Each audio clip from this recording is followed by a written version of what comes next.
Ce n'est pas seulement une belle histoire que nous sommes sur le point d'écouter, c'est une rencontre avec le surnaturel, c'est un témoignage vibrant, c'est une vie sauvée par la grâce. Bienvenue. Il va te transformer. Viens que le Fils il va te transformer. Frérot, jusqu'à quand tu vas te conformer? Si le monde t'a déformé, il va te transformer. Hey. Bonsoir Alain. Bonsoir Nous sommes Costa. heureux. Moi personnellement, je suis super heureuse de te recevoir dans les studios de Pécheurs Sauvés par Grâce. Merci. Pour ceux qui nous regardent, est-ce que tu pourrais dire un mot sur toi pour qu'ils fassent connaissance avec le témoin qu'ils écouteront ce soir? Merci. Tout d'abord, je tiens à dire merci à l'équipe de me donner cette opportunité de pouvoir rendre ce témoignage-là que le Seigneur a opéré dans ma vie. D'abord, je suis monsieur Assis Harley à l'état civil et de profession, je suis un employé dans une pharmacie de la place et agent immobilier. Une fois de plus, ravi de t'avoir parmi nous. On a Harley, le bel homme en forme. Oui. Vous comprendrez pourquoi je dis bel homme en forme tout à l'heure devant nous. Mais si on rentre en arrière, qui était Harley? Quelle était ta vie? D'où est-ce que tu pars? Pas de souci. Bon, Harley est le deuxième d'une famille de 4 enfants. J'étais dans une famille chrétienne et le mari de ma tante était addict à l'alcool et à la cigarette. Et étant petit, je l'observais beaucoup en train de fumer parce que je n'arrivais pas à comprendre que quelqu'un peut se déplacer d'une pièce à une autre avec la cigarette. Il ne pouvait pas s'empêcher. Et moi, je le contemplais, et je dis maintenant, s'il fait ça, c'est que c'est bon. Donc j'ai commencé à l'observer. Et c'est à l'âge de 12 ans que j'ai eu à toucher à ma première cigarette. Parce que je voulais voir quel est le goût qu'elle a donné. Ok. Et je me suis caché un jour. Je suis allé à la boutique. Je suis allé acheter la cigarette. Et j'ai allumé. J'ai fumé pour voir qu'est-ce qu'il y a. Il prend le plaisir de fumer. Ok. Donc j'ai commencé à fumer. Et c'est comme ça. Au quartier, quand les grands frères m'envoient, va acheter la cigarette. J'ai dit, est-ce que je peux allumer? Tout ça, c'était pour pouvoir toujours apprendre à fumer. Oui. J'ai fait ce parcours-là jusqu'au collège. J'étais dans un groupe d'amis, d'élèves. On se cachait pour aller boire, fumer. Et on séchait même les coups. Pour aller boire, fumer. On partait plus même sous le pont Fulsoumani. Ah d'accord. Avant le pont Fulsoumani, il y avait des vendeuses qui étaient là, il y avait des maquis. On quitte notre établissement, on se met en groupe, on s'en va sur le pont, on passe toute la journée là-bas. On va fumer, on va boire, tout ça. Ok. C'est comme ça que j'ai fait mon enfance, dans cette vie-là. Et ma mère ne savait pas, parce que quand je vais à l'école, je suis toujours bien habillé. Oui. Quand je reviens, elle me dit, mais toi, ton école là, attends, ça t'est fini à quelle heure? Et moi, c'est le bus, il n'y a pas de bus. Donc elle sait ce que je n'ai pas fait. Ok. Mais elle soupçonnait ça, mais bon, elle n'a pas de preuves, elle ne peut pas dire que je suis. Donc tu vis cette double vie-là, on va appeler ça comme ça, jusqu'à ce que tu sois indépendant financièrement, c'est-à-dire que tu finisses les études et que tu trouves ton travail. Oui. Et c'est quand je suis rentré dans le milieu professionnel, là maintenant, comme j'étais indépendant, parce que je ne demandais plus de la vieille pour dire qu'elle va me donner de l'argent. Effectivement. J'avais un salaire maintenant. Non, je prenais ce salaire, je gaspillais dans les maquis, dans l'alcool, dans la cigarette. Je pouvais fumer au moins 2 à 3 paquets par jour. Et la boisson même, c'était grave. Parce que j'avais un esprit en moi. C'est quand je bois plus que je ne suis pas saoulé. Ah. Quand je bois plus, je ne suis pas saoulé. Et quand je bois au moins 2 bouteilles, 3 bouteilles, là, je suis ivre. Ok. Donc, il fallait que je bois plus pour ne pas être saoulé. Donc, je consommais assez. Je pouvais boire pratiquement 1 à 2 casiers par jour. Waouh.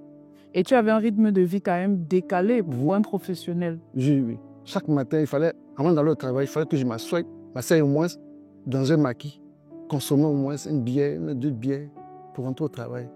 À ma pause aussi, je partais encore faire des choses. C'était comme une posologie pour moi. Ok. Matin, midi, soir. L'histoire. Donc, c'était comme ça ma vie. Je n'arrivais pas à économiser. À chaque fois, la guerre se plaignait. Toi, tu travailles, tu n'as pas de compte.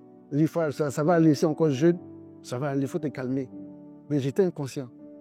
Et même ton patron de l'époque Oui, a dû prendre la chose, oui, parce en que, fait, a dû s'inquiéter. oui, parce qu'elle a vu qu'au départ, quand je suis entré à la pharmacie, j'étais brillant, parce que je suis un gars, j'aime beaucoup toucher à tout. Ok. Donc, elle a vu que j'avais un engouement du métier de la pharmacie.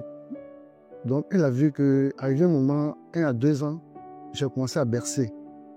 Je venais au travail, elle me donnait des charges à faire, mais les choses, je me mettais toujours au lendemain parce que j'étais fatigué, je n'arrivais pas à dormir. Oui. C'est quand on me dit minuit, c'est là, moi je me réveille, je dois sortir jusqu'au matin. Ah. Oui. Donc, le professionnel, après être rentré à la maison, dort et jusqu'à minuit, il fait le tour des bars. Oui, jusqu'au matin. Je rentre à 5 heures, je me lave, je m'habille, je retourne au travail. Du coup, ton rendement professionnel a pris. Ça va bercer. Et ma patronne même a eu à me donner 2 lettres d'avertissement parce qu'elle a vu que c'était trop exagéré. Et bon, elle a vu ça, mais elle voyait que je n'étais pas un faux élément, j'étais un bon élément. Donc elle a délégué même des hommes de Dieu venir me parler pour dire non, mais cet enfant-là, c'est pas comme ça que je l'ai connu. Arrivé un moment, voilà, comme il vit, je n'arrive pas pour moi, j'essaie de lui parler. C'est comme ça que les hommes de Dieu ont commencé à me parler, des prêtres. Oui. Mais ce n'était pas moi, ça m'énervait même. Oui, oui. Et les messieurs là, ils disent comme, c'est ma vie, est-ce que c'est leur vie? Et c'est comme ça, j'ai commencé à vivre comme ça. Et Dieu a permis que je puisse rencontrer une amie dans le milieu professionnel. Oui.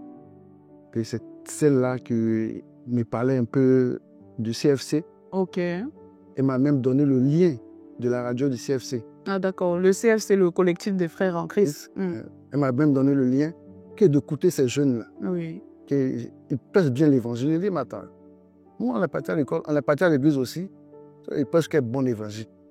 Tout ça, c'est pour m'aider. D'accord. Donc, c'était en 2018. Hein, Oui. et à chaque fois qu'on se voyait, elle me disait, voilà le lien, il faut écouter les jeunes là.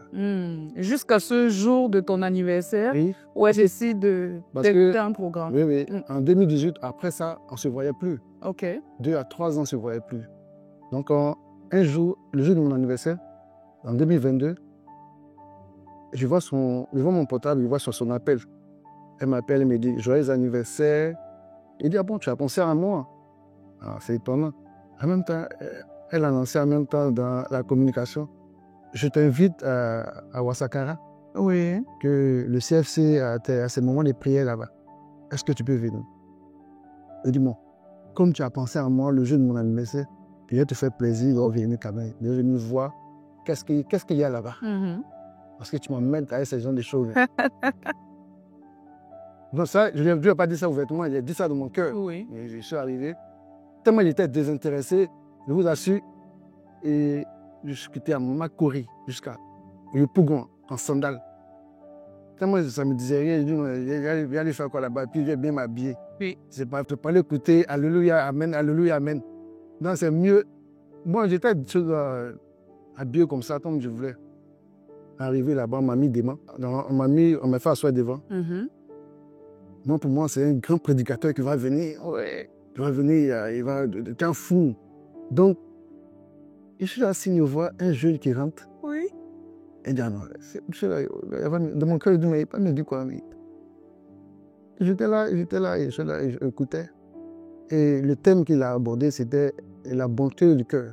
Ok. La bonté du cœur. Il a commencé à parler. Il dit, mais vous dites que vous avez un bon cœur, et puis c'est vous qui buvez, c'est vous qui fumez, c'est vous qui faites. J'ai dit, mais attends, ce gars-là, il me connaît où? Et puis c'est de moi, il parle comme ça. Oui. Donc j'étais étonné, j'ai dit, attends, il dit quoi même? Mais ils sont venus parler de moi, et puis quand il m'a vu mettre à la conscience à parler de moi, en fait, j'étais étonné. Mais ce qui m'a beaucoup surpris, ce qui m'a beaucoup attiré, c'est sa sagesse.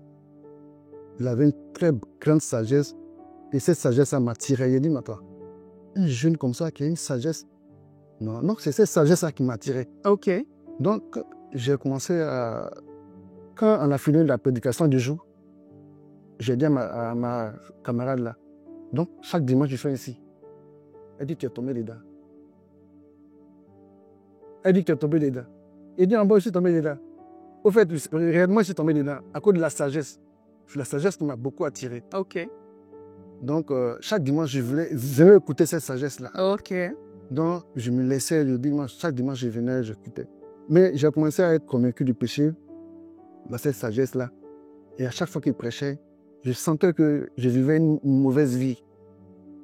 Et je demandais pardon à Dieu. Je dis, attends, Seigneur, si tu as donné cette sagesse à un tel jeune, pourquoi ne pas me donner cette sagesse? Et j'ai commencé à, intérieurement, j'ai commencé à demander pardon à Dieu. Mais à chaque fois qu'on finit le moment des choses de prière, Oui. et que je retourne, je tombais encore dans l'alcool, dans la cigarette. Je n'arrivais pas à comprendre comment me défaire de là. Donc c'était ma prière comme ça. Chaque fois que je partais, je priais, Seigneur, fais en sorte que ton serviteur là, Oui. il puisse un jour parler de moi aussi. D'accord. Donc c'est comme ça, c'est cette prière que je me faisais. Et ce jour est arrivé. Oui, c'était à une veillée Mhm. à la Wasakara. Il était déjà 5 heures, la veille était finie. Et il est venu devant moi, il m'a tenu le micro. Il dit, ah, mon frère, comment tu t'appelles? J'ai dit mon nom. Il dit, la prière que tu faisais à Dieu, là, Dieu a exaucé ça. Il dit à moi, Dieu a exaucé ça comme moi. Dans mon cœur, il dit, Dieu a exaucé ça comme moi. Bon, j'ai pris ça comme ça. Il a dit, Dieu a exaucé ça. En fait, Alain, tu ne voyais pas l'exaucement parce que après les dimanches, tu retombais dans les mêmes travers. Dieu a exaucé ça. Donc, je dis, moi, Dieu a exaucé ça, je vais voir. Mais à chaque fois, puisque j'étais toujours en compagnie de mes amis, Oui. donc je ne pouvais pas me défaire. À chaque fois, j'étais dedans. J'étais dans l'alcool, dans la cigarette. Parce que quand ma mère se plaignait, ben, arrivé, moi, elle ne se plaignait plus. Elle disait, bon, j'ai prié pour toi, un jour le Seigneur va te délivrer. Et c'était ma vie comme ça. Et puis, arrivé un moment, j'ai dit, non, moi-même, j'ai vu quelle vie là. Je vais boire le samedi, le dimanche, je vais à la prière. C'est mieux que je reste à la maison parce que je n'ai pas m'amuser avec Dieu. Ok. Et c'est comme ça que j'ai décidé de ne plus partir aux séances de prière. D'accord. Et donc, ta camarade en question revient à la charge. Elle revient à la charge en 2023. Ok. Combien d'années après? 1 an après. Ok. En 2023, elle revient à charge. Et je vous assure que j'étais dans l'organisation d'une sortie à Sini. Je devais aller à Sini, m'amuser avec des amis. Et à 2 jours de la sortie, elle m'appelle. Elle me dit non, il y a une retraite à Sablier et c'est le CFC qui organise. J'ai déjà payé pour toi, il faut venir. Waouh. Il dit à moi, c'est la castème du jeu. Je ne t'ai même pas demandé mon avis et puis tu payes ma retraite sans me dire. Oui. Bon, j'ai commencé à réfléchir. Après, je me suis assis au bureau. Il y a une voix qui me dit, entre Assini et puis Sablier, c'est pas Sablier qui est mieux. Mais la voix insistait. Ok. C'était ma première fois de vivre ce genre de choses-là. La voix insistait. Et quand la voix me parlait, je sentais une paix dans mon cœur. J'ai dit, c'est mieux, j'ai écouté cette voix-là. Et cette camarade-là, c'est quelqu'un que je respecte, donc je ne voulais pas la décevoir, puisqu'elle a mis son argent dedans. Ok. Donc je dis, j'ai venu. Et c'est comme ça, je suis allé à la retraite. J'ai annulé la sortie. Et le vendredi, quand on est arrivé à la retraite, on a eu à prier, tout, on nous a donné notre chambre pour dormir, tout ça. Le lendemain, je vous assure, il y a une forte envie de boire, de fumer à la retraite. Et je dis non, puisqu'il y avait une veille. Oui. Je dis non, c'est à l'heure à laquelle la veille va finir là. Moi, je dois sortir pour aller fumer, pour aller boire. Oui. Parce que j'avais cette forte envie là. Et c'est là le prédicateur a lancé cet appel là pour dire tous ceux qu'on a somnés ici, qu'ils viennent. Parce que moi, je n'arrivais plus à dormir. Effectivement. Je n'arrivais pas à dormir parce que quand on dit les minuit, 23 heures, c'est là, moi, mes yeux sont verts. C'est la journée qui commence là. Je peux rester éveillé jusqu'au petit matin. Pas à la maison, mais dans les bars, dans les maquis. Et tenez-vous bien, tellement j'étais abonné à un bar, le propriétaire du bar même a eu à mettre mon nom sur le mur du bar. En fait, il y avait un tableau des palmarès. C'est le meilleur client. Il a mis mon nom sur le mur. Oui. Et il était son meilleur client jusqu'à il me disait, même si tu n'as pas l'argent, viens consommer. Donc, j'étais comme ça, c'était ma vie. Et le samedi, quand il a lancé cet appel-là, je me suis levé. Au fait, je doutais, j'ai dit, j'allais faire quoi là-bas? Puis l'esprit m'a dit, mais lève-toi quand tu n'arrives pas à dormir. Pour moi, il allait dire, ceux qui sont dans l'alcool, Oui. dans la cigarette, Ah, d'accord. qu'ils viennent. Mais il n'y a pas de sommeil. Le sommeil, là, tout le monde ne dort pas. Si le sommeil, là, c'est pas ça mon problème. Oui. Donc, l'esprit m'a dit, lève-toi, va. Moi, je me suis levé, je suis allé me mettre devant. Puis il a commencé à prier, puisqu'on était en ligne. Oui. Il a commencé à prier, jusqu'à l'arrivée à mon tour. Et dès qu'il m'a touché en même temps, il y a eu un profond sommeil, je me suis endormi. C'était ma première fois de vivre cette chose-là. Cette expérience. Cette expérience-là. J'ai dit, mais attends, le gars, il a quoi dans sa main? Puis il ne me touche plus, en même temps, il m'endort. Donc, je ne sais pas, les quelques temps que j'ai fait dans ce sommeil-là, je n'arrive pas à expliquer ça qu'aujourd'hui. Ok. Quand je me suis réveillé, je vous assure, cette envie de boire, de fumer, a disparu. Oh. Je n'arrivais pas à comprendre. J'ai dit, mais attends, tout à l'heure, j'avais envie de fumer, j'avais envie de boire, mais d'un coup, ça a disparu comme ça. Je ne savais pas que je venais d'être délivré de la boisson, de la cigarette. Et comment tu l'as confirmé, du coup? Donc, j'ai dit non, ça là, est-ce que ça là, c'est pas magique? Parce que moi, je n'arrive pas à comprendre ça là. J'ai plus cette envie-là. Et puis, d'un coup, ça a disparu comme ça. Donc, le lendemain, le dimanche, quand on a fini la retraite, on est rentré, chacun est rentré chez lui. J'ai dit non, moi, j'ai testé pour voir si réellement je suis délivré. Ok. Donc, comme habituellement, quand je vois les gens boire comme ça et fumer, ça me donne envie de boire et de fumer. Donc, le jour-là, je suis resté dans le coin où je m'assois habituellement. Je vous assure, je suis resté 30 minutes. J'observe les gens en train de commander, en train de boire, en train de fumer. Aucun effet. J'ai la compassion pour eux. Waouh. J'ai dit, mais attends, c'est quelle vie, c'est quelle transformation ça là? Et c'est comme ça, j'ai commandé une bouteille d'eau, j'ai bu, je suis rentré à la maison. Le lendemain, j'avais ma cachette de cigarette sur la dalle. Je suis là, j'ai tout jeté. C'est comme si j'ai un esprit qui me parle. Je dis, mais abandonne tout ça, jette tout ça, c'est plus ta vie. Oui. Donc, j'ai commencé à prendre tous mes paquets de cigarettes. J'ai commencé à jeter.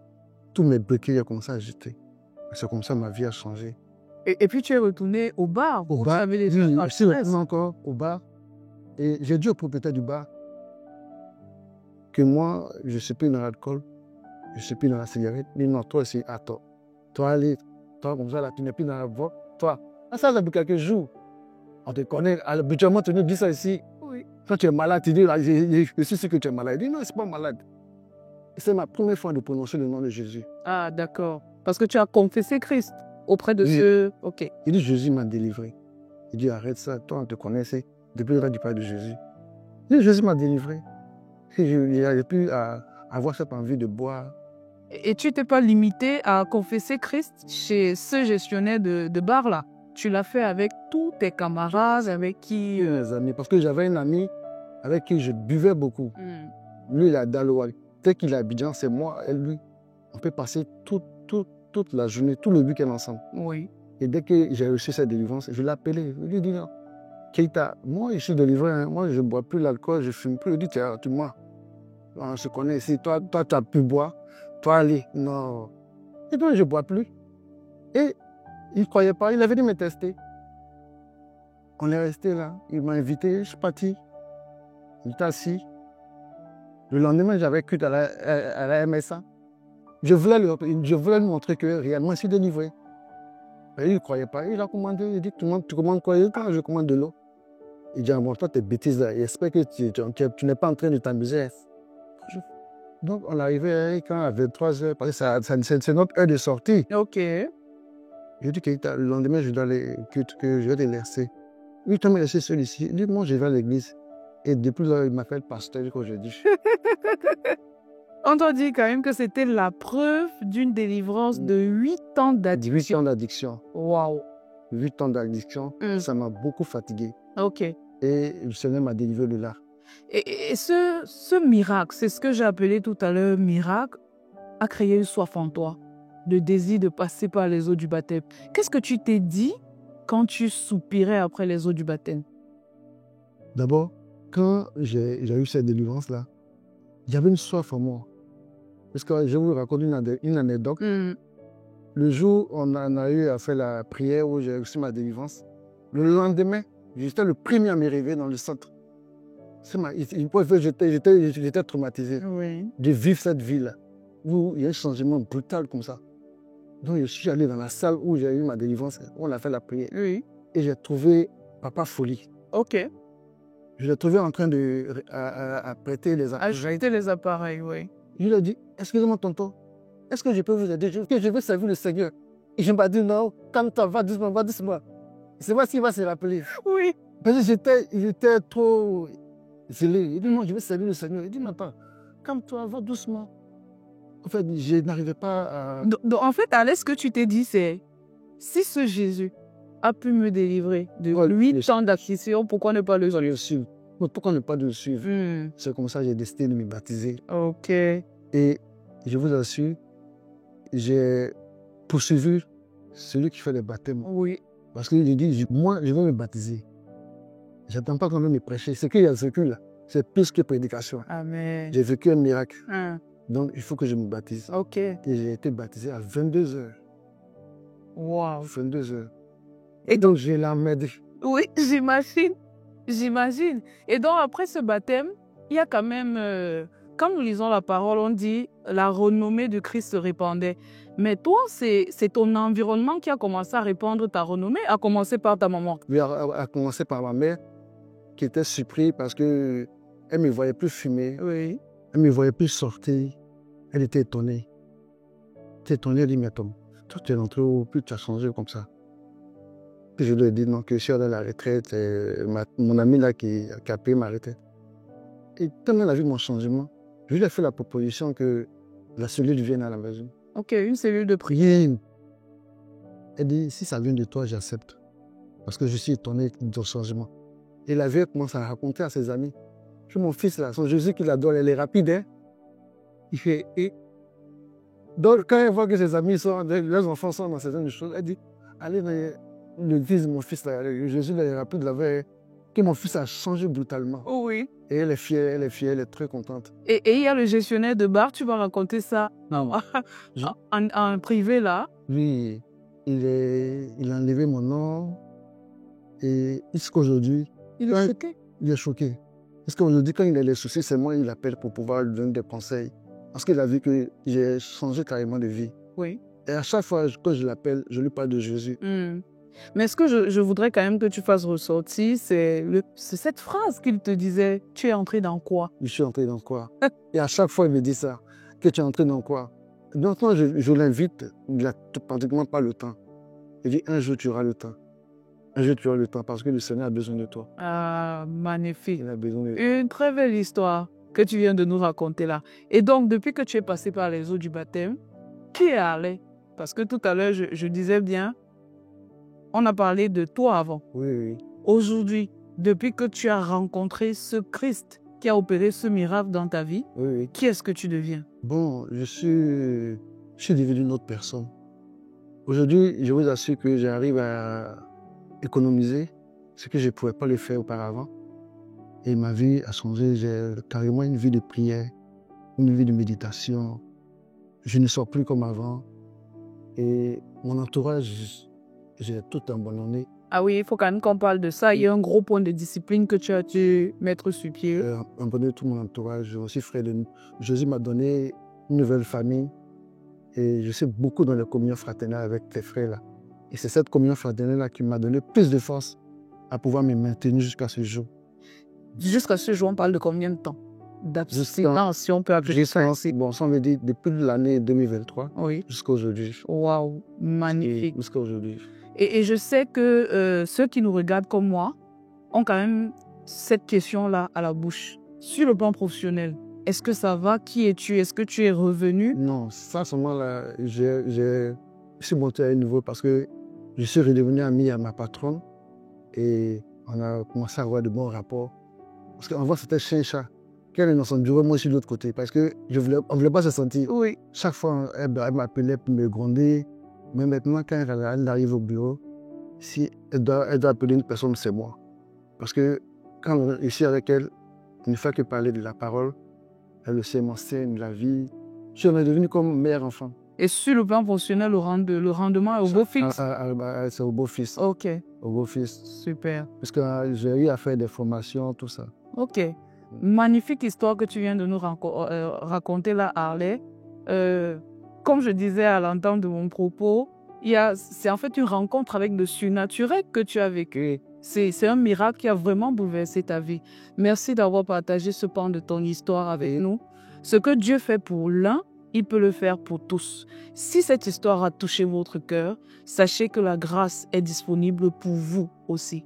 Retrouvons-nous très bientôt pour une autre histoire, pour un autre miracle, pour une autre vie transformée par la grâce.